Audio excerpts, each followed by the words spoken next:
ভৈরবী সাধনা, এই কথাটাও আমরা খুব শুনে থাকি, এটা নিয়ে বলো। ব্যাপারটা হচ্ছে এর মানে তন্ত্রের কিছু কিছু সাধনা আছে যেগুলো প্রচণ্ডভাবে গোপন সাধনা বলা হয়। তন্ত্র সাবজেক্টটাই একটু সিক্রেট সাবজেক্ট, অকাল্টিজম যেখানে সবার জন্য নয়।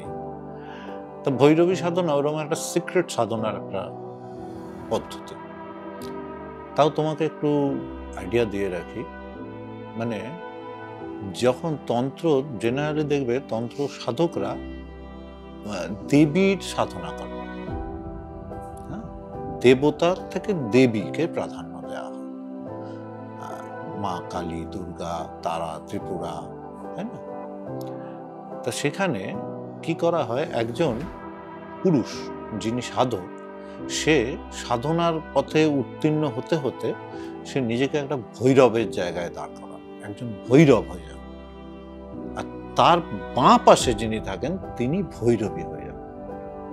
প্রথম অবস্থায় এই ভৈরবীর একটা ব্যাপার আছে।